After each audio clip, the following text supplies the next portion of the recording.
L'impérialisme et ses vassaux sont en folie. C'est ce sujet que j'ai choisi de traiter en guise de conversation en ce début d'après-midi du 20 juin 2025. Qu'est-ce que c'est que l'impérialisme? L'impérialisme, c'est la conception selon laquelle la production des richesses d'une communauté politique donnée, d'un État, d'une puissance, est conditionnée par la prédation que cet État, cette puissance, cette communauté exerce sur les autres. L'impérialisme, c'est la doctrine qui veut que le développement de la puissance se fasse toujours au détriment de plus faibles que soi. Donc l'impérialisme, c'est la volonté d'avoir un empire permanent sur la terre des autres, sur l'air des autres, sur le sous-sol des autres, sur les fleuves des autres, sur les océans des autres.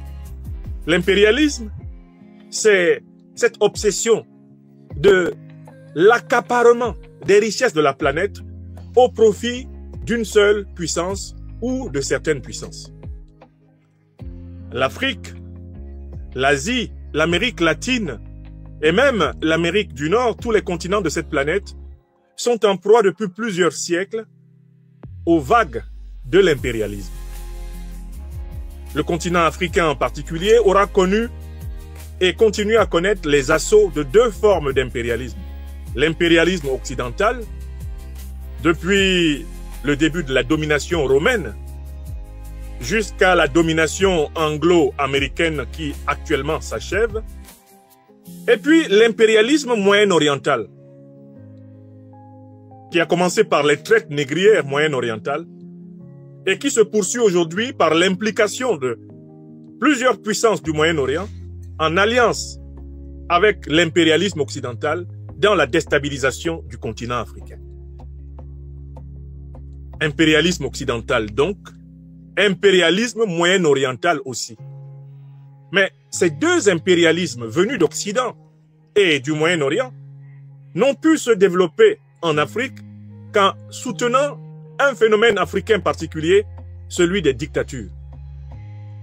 Si vous étudiez la carte africaine des dictatures, vous vous rendrez compte qu'elle se recoupe parfaitement avec la carte africaine de la domination impérialiste.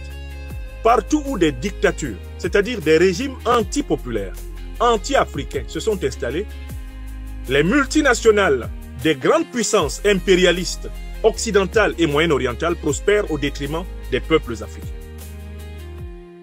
Donc je voudrais d'abord, d'un point de vue purement théorique, vous amener à reconnaître qu'il y a un lien intime entre l'impérialisme occidental, à la tête duquel se trouve la puissance anglo-américaine, et dont l'organisation majeure est l'OTAN, Organisation du traité de l'Atlantique Nord.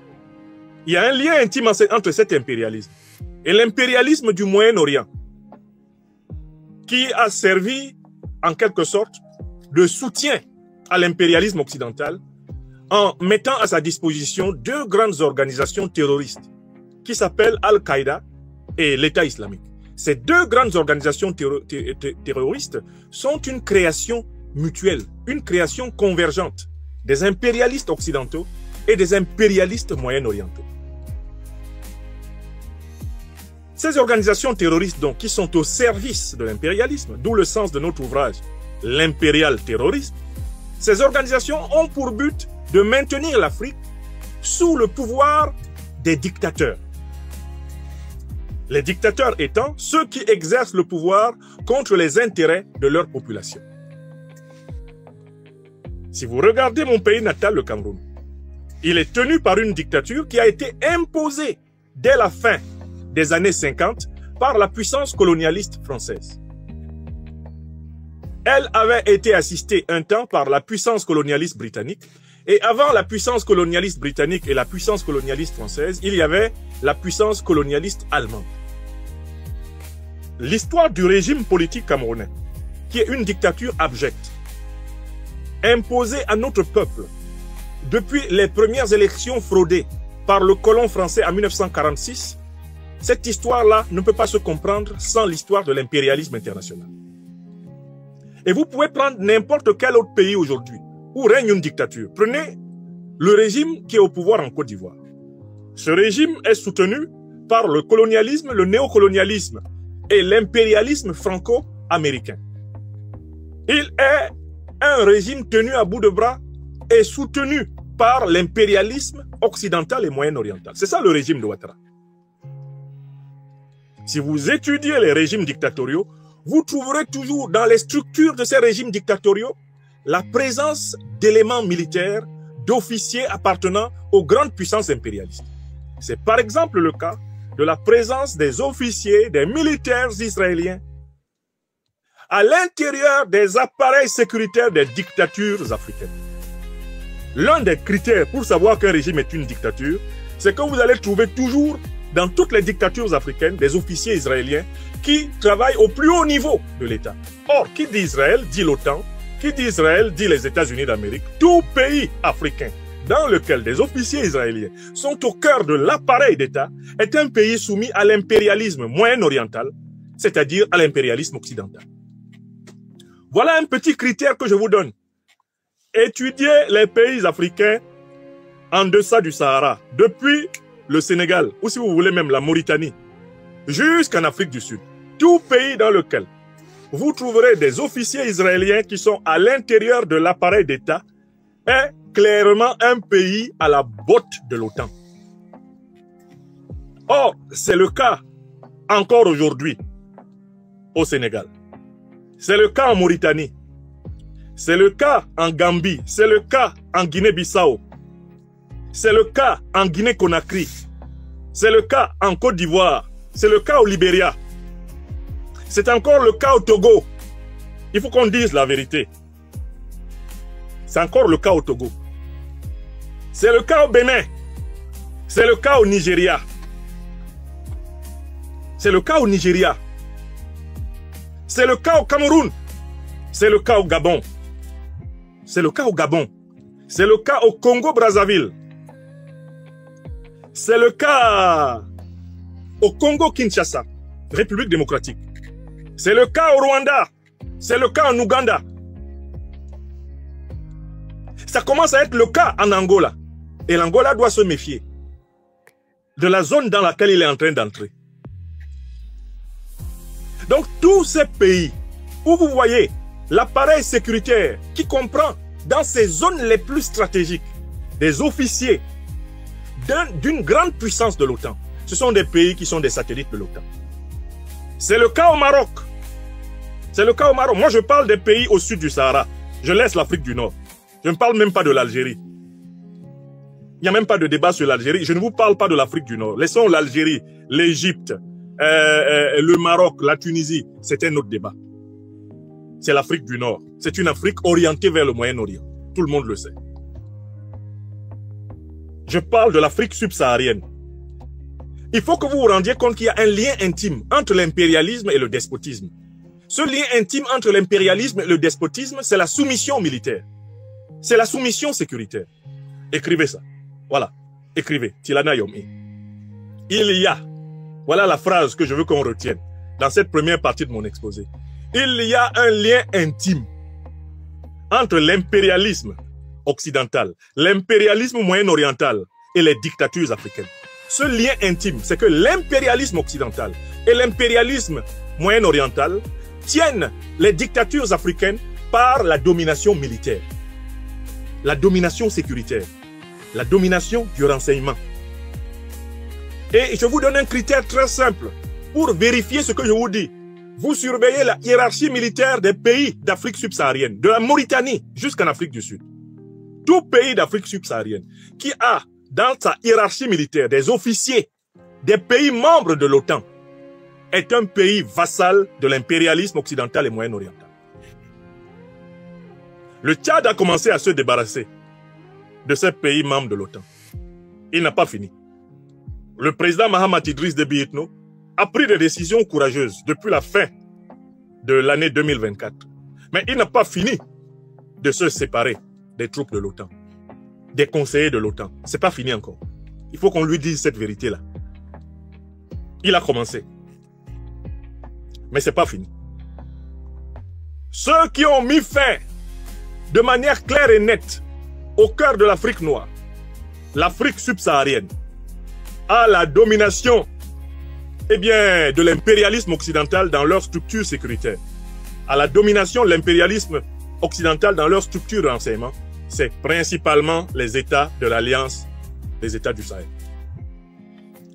La République centrafricaine avait commencé ce travail, elle s'est affaiblie parce que le président Touadéra n'a pas été capable de produire le changement qualitatif socio-économique qui était exigé de lui. Il n'en a pas été capable. Il n'a pas été capable d'une vision mise en œuvre et qui transforme la condition socio-économique des Centrafricains. Du coup, il est obligé de se rabattre vers une autocratie. Il est obligé de se rabattre vers une dictature. Il est obligé de commencer à imiter Paul Biya en s'autoproclamant président à vie, alors même qu'il ne change pas la vie des Centrafricains. Pas de manière substantielle. Donc, mais enfin, on aurait pu citer la République centrafricaine efficacement dans cette affaire, mais la République centrafricaine est retombée dans un faux rythme. Elle est retombée dans un faux rythme. Le président Touadéra est géopolitiquement, géostratégiquement de moins en moins lisible. C'est un président qui est devenu flou. Or, quand c'est flou, c'est qu'il y a un loup. Donc, vous devez noter qu'il y a un lien intime entre l'impérialisme occidental, l'impérialisme moyen-oriental et le despotisme africain. Alors, on essaye de présenter comme des dictateurs les présidents Goïta, Ibrahim Traoré et Tiani, parce qu'ils ont pris le pouvoir par coup d'État. Mais leurs coups d'État ne sont pas à confondre avec les coups d'État de Ouattara Draman, de Biya Paul, de Sassou Nguesso, les coups d'État successifs qu'on a eus au Togo, qui sont des coups d'État civils. On n'a pas à confondre cela avec les coups d'État à la Oligui Nguema ou à la Mamadi Doumbouya. Pourquoi? Les coups d'État qui ont permis l'accès des présidents Goïta, Tiani et Traoré au pouvoir sont des coups d'État révolutionnaires au service des intérêts populaires. C'est pas la même chose. Ce sont des coups d'État qui ont reçu l'assentiment évident de l'écrasante majorité du peuple. Parce que ce sont des coups d'État faits pour rendre aux pays du Sahel les richesses du Sahel. Alors que tous les autres coups d'État, qui sont des coups d'État néocolonialistes, qu'ils soient civils ou militaires, sont faits pour maintenir les pays africains en coupe réglée sous l'exploitation des multinationales occidentales et moyen-orientales. Il y a là une distinction fondamentale que les Africaines et les Africains doivent tenir quand ils analysent. Et voilà pourquoi on ne trouve plus d'officiers de l'OTAN dans la hiérarchie de l'armée malienne. On ne trouve plus d'officiers de l'OTAN dans la hiérarchie de l'armée burkinabé. On ne trouve plus d'officiers de l'OTAN dans la hiérarchie de l'armée nigérienne. C'est terminé. Or, dans tous les autres pays là, qui prétendent, soi-disant, avoir à leur tête des panafricanistes, ils sont sous le contrôle militaire de l'OTAN. Leur hiérarchie militaire est contrôlée nuit au jour par l'OTAN. Même à l'Union africaine, l'OTAN a un bureau. À la CEDEAO, l'OTAN a un bureau. En Côte d'Ivoire, là, les officiers de l'OTAN siègent dans l'état-major de l'armée ivoirienne. Ils ont leur bureau dans l'état-major de l'armée ivoirienne. Vous comprenez? Alors, maintenant, je passe à la deuxième partie de mon analyse. Il y a quelque chose que vous devez comprendre. Les grandes puissances occidentales et moyen-orientales, occidentales en particulier, sont connues pour utiliser souvent l'argument du chantage démocratique. Je vous ai souvent dit que ces puissances parlent de la démocratie du bout des lèvres. D'abord, elles ne la respectent pas véritablement chez elles-mêmes. Ce sont des puissances où on observe une dérive autoritaire totale. Des États-Unis d'Amérique jusqu'ici en France, c'est la dérive autoritaire dans tout le monde occidental. Les libertés sont fracassées les unes après les autres. Les peuples sont menacés. Les opposants sont traqués dans tout le monde occidental. Regardez seulement la violence avec laquelle on s'est abattu sur la liberté d'expression au cœur de l'Occident qui prétendait être vraiment le paradis absolu, la liberté d'expression. Regardez le nombre de procès, regardez le nombre de sanctions, regardez le nombre de fois que sur les plateformes, même sur les réseaux sociaux, vous et moi qui sommes là, souvenez-vous du nombre de fois que nous avons été sanctionnés pour avoir exercé librement notre capacité de penser. Et vous comprendrez que le mythe de l'Occident démocratique, pluraliste, ce mythe-là a vécu. Mais il a d'autant plus vécu que l'Occident conserve 12 monarchies. Il y a 12 chefs d'État occidentaux qui ne sont pas élus. C'est d'autant plus un mythe qui a vécu, c'est-à-dire en fait qui n'impressionne plus personne, qu'on sait que l'Occident est politiquement allié aux pires dictatures du Moyen-Orient, les monarchies moyen-orientales, où il n'y a pas d'élection.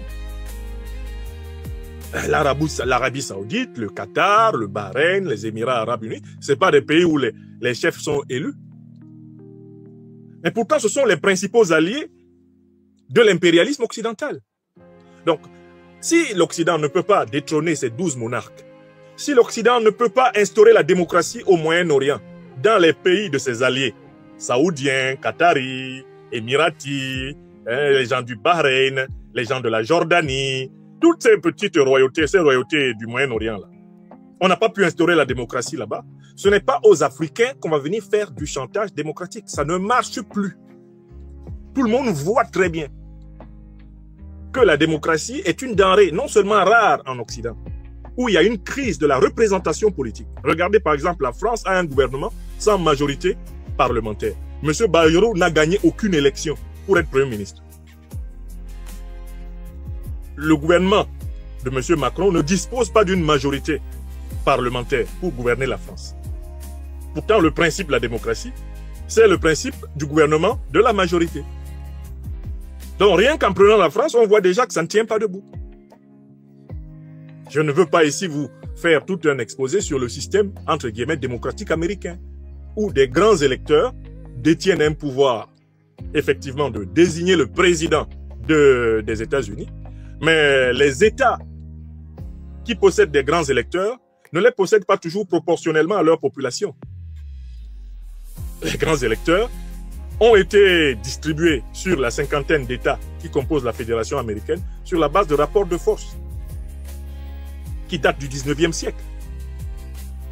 À l'intérieur des États-Unis, entre les coteries, eh bien, les oligarchies bourgeoises venues d'Europe. Bon, alors donc, l'Occident n'est pas au clair avec sa démocratie, il n'est pas au clair avec la démocratie, et ses meilleurs alliés au Moyen-Orient n'ont rien à voir avec la démocratie. Ce sont des monarchies la plupart du temps théocratiques. Voilà. Donc, il faut, et ça c'est le deuxième élément d'appréciation, il faut bien comprendre que on essaye de présenter comme des dictatures les régimes africains qui sont au service de la cause de la souveraineté populaire. Les régimes qui sont détestés par l'Occident en Afrique sont les régimes qui ont renoncé à servir les richesses africaines aux multinationales occidentales et orientales. Ce sont des régimes qui ont décidé de rendre l'Afrique aux Africains. Ce sont ceux-là que la presse occidentale, manipulée par l'oligarchie, bien sûr, impérialiste occidentale et moyenne-orientale, présente comme des dictatures.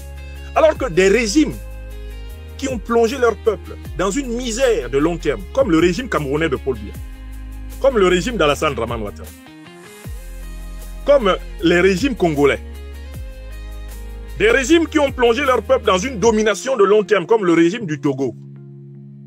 C'est à peine si on les présente comme une dictature. C'est à peine si on a le courage de les présenter comme une dictature. On ne le fait qu'à l'approche des périodes électorales pour obliger les élites de ces pays-là à se soumettre davantage à l'impérium, le temps de les présenter à nouveau comme la force de l'expérience, la stabilité, la paix, le moindre mal, etc. Donc, il ne faut pas que les Africains se laissent impressionner par la propagande, entre guillemets, démocratique occidentale, parce que cette propagande est une propagande mensongère, c'est une propagande pleine de duplicité. Elle ne dit pas la vérité sur la différence entre les régimes populaires, panafricanistes, souverainistes, patriotiques, comme ceux de la Confédération de l'Alliance du Sahel, et puis les autres. Donc je viens à ma troisième idée. Et c'est la dernière idée que je voulais développer dans cette réflexion à haute voix. L'impérialisme occidental et ses valets sont en folie. Il faut que vous voyez bien, Africains, que le conflit qui se déroule actuellement au Moyen-Orient, je l'ai dit, est un conflit africain. C'est un conflit mondial qui se déroule au Moyen-Orient. Les Africaines et les Africains seraient bien naïfs, bien inconséquents de ne pas tirer les conséquences de ce qui est en train de se passer au Moyen-Orient. Au Moyen-Orient, Israël, soutenu par les États-Unis et par l'ensemble des pays de la coalition occidentale, s'est attaqué à l'Iran pour empêcher l'Iran de développer sa souveraineté nucléaire. Or, Israël possède l'arme nucléaire. Et Israël n'a pas possédé cette arme nucléaire avec l'accord de l'Iran, avec l'accord de l'Afrique, avec l'accord de l'Asie, etc. Israël a possédé cette arme nucléaire parce que la République d'Israël a été soutenue en ce sens par la coalition occidentale. Autour de l'Iran, il y a des pays qui possèdent l'arme nucléaire. C'est le cas de l'Inde. Comme l'Inde était réputée proche de la coalition de l'OTAN, on l'a laissé développer son arme nucléaire. Le Pakistan était pendant très longtemps proche de la coalition de l'OTAN, on l'a laissé développer son arme nucléaire. Tout pays qui est proche de la coalition de l'OTAN, eh bien, on lui permet de développer son industrie nucléaire. La Turquie qui est là, elle possède l'arme nucléaire. La Turquie possède l'arme nucléaire. Vous voyez ça? Ça, on permet cela à tous les pays qui ont fait, pour ainsi dire, montrer patte blanche devant l'OTAN, c'est-à-dire se sont soumis. On envoie Israël attaquer l'Iran pour empêcher l'Iran de développer son industrie nucléaire. Les Africains estiment que c'est une guerre moyen-orientale, c'est un conflit moyen-oriental, et on voit très bien que le comportement des Africains est un comportement de détachement. Ce n'est pas notre affaire, ça se passe au Moyen-Orient. Tant que nous ne sommes pas cités, nous n'avons pas à nous engager. C'est une erreur. Ce que l'impérialisme est en train de faire au Moyen-Orient n'est rien d'autre qu'un exercice préparatoire à ce qu'il va faire encore davantage en Afrique. Regardez, ils ont donné pouvoir aux dictateurs qui sont au service des intérêts impérialistes occidentaux et des intérêts impérialistes du Moyen-Orient. Ils leur ont donné pouvoir de confisquer le pouvoir. Regardez le comportement d'Alassane Ouattara en Côte d'Ivoire. Il empêche 4 candidats de l'opposition d'être candidats. C'est-à-dire, en fait, il empêche l'opposition d'être candidate. Il est soutenu pour cela. Pourquoi? Parce que l'impérialisme veut continuer de tenir les richesses de la Côte d'Ivoire. Biya est en train de recevoir de la part de l'impérialisme la même garantie. Si vous nous garantissez que nos intérêts au Cameroun vont être consolidés par vous ou par l'héritier que vous vous êtes choisi, nous sommes prêts à fermer les yeux sur l'exclusion du peuple camerounais du processus électoral. Et nous nous préparons au Cameroun à un Paul Biya qui va décréter que la majorité même des opposants qui veulent pouvoir revendiquer une victoire à l'élection présidentielle n'ont même pas le droit d'être candidats.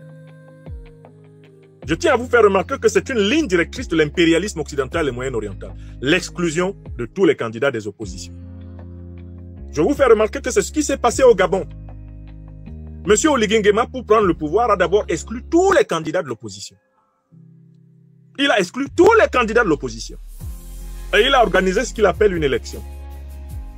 Il s'est fait plébisciter sur la base de cette fiction, président de la République du Gabon. C'est le même processus qui est en œuvre en République du Congo, Brazzaville. L'exclusion de tout opposant capable de peser dans une élection. Et ensuite, l'organisation subséquente. C'est-à-dire que l'impérialisme occidental et ses alliés du Moyen-Orient ont donné carte blanche à leurs valets en Afrique pour confisquer le pouvoir. Au motif qu'ils sont menacés par l'avancée des républiques panafricanistes, patriotiques, sahéliennes, soutenues par la Russie, soutenues par la Chine, soutenues par le monde multipolaire, soutenues par le bloc des BRICS. Il faut que vous compreniez cela. Réduire par conséquent l'Iran au silence. Tel est le projet, pas seulement d'Israël, mais c'est le projet de l'OTAN. Mais en réduisant l'Iran au silence, l'OTAN souhaiterait envoyer un message en réalité à l'Afrique. Je vous rappelle que l'Afrique est le plus grand continent de la planète en superficie. L'Afrique est le plus grand continent de la planète en richesse. L'Afrique est le plus grand continent de cette planète en potentiel démographique. D'accord? Donc, toute l'agitation que vous voyez au Moyen-Orient n'a pour but que de rassembler des forces pour attaquer l'Afrique. L'impérialisme est en folie parce qu'il se rend compte que s'il perd la bataille de la conquête et de la suprématie totale sur le Moyen-Orient, il n'aura plus les ressources nécessaires pour venir s'attaquer à l'Afrique. L'impérialisme veut s'assurer du contrôle du Moyen-Orient pour pouvoir encercler efficacement l'Afrique. L'attaquer comme il l'a fait en 2010-2011 par 2 tenailles. Une tenaille venant de l'Europe et une tenaille venant du Moyen-Orient. Je vous rappelle que le saccage de la Libye a été fait par les armées occidentales en association avec les armées moyen-orientales. Il faut que les Africains se rendent compte de cette tenaille, cette double tenaille. La tenaille par la Méditerranée, la tenaille par le Moyen-Orient sur l'Afrique.